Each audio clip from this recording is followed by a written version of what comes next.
Tapos yung mga pamilya naman na na merong ganyan na pinagdadaanan yung inyong kamag-anak, huwag niyong i-invalidate.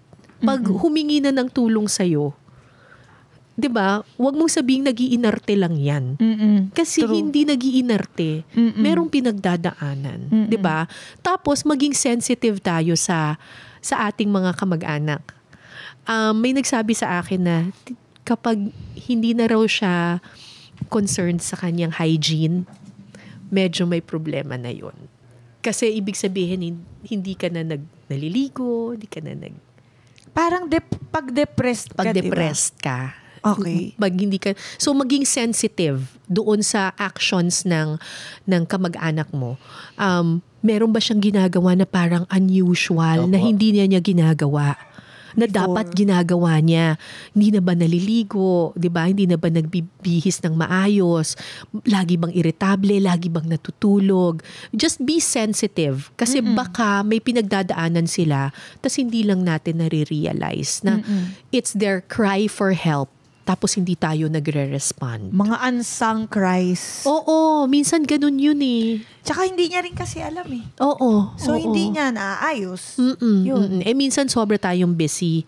'Di ba? Tapos bilis ng buhay ngayon. Oo, tapos nati-take for granted natin yung mga kamag-anak natin, 'di ba?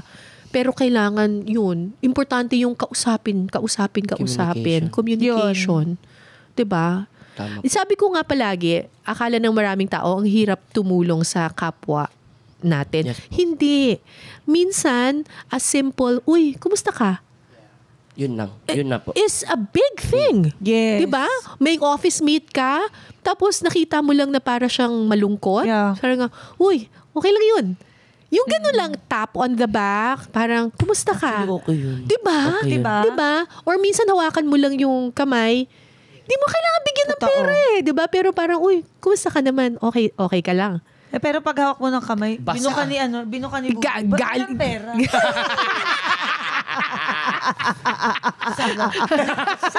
Yun. Ba't walang pera? Ito Toyo, kaya Ganon, po diba? pag Minsan ganon eh. Kaya pag lumalabas ako, lagi ako nakasmile lang. Babatiin mo kung sinong magkasalubungan tayo ng mata. Hi, kumusta ka?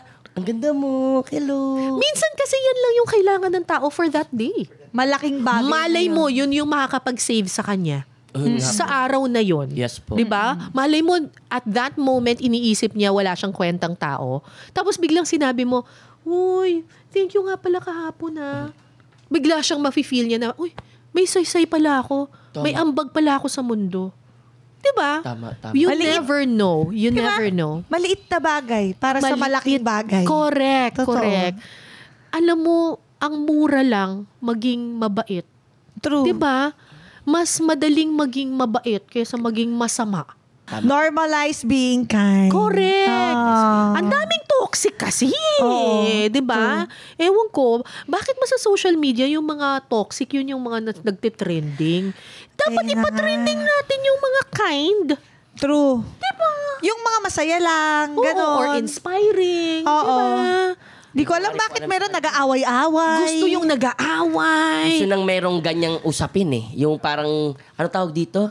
Yung may chismis-chismis. Oo. Trip nila yun eh.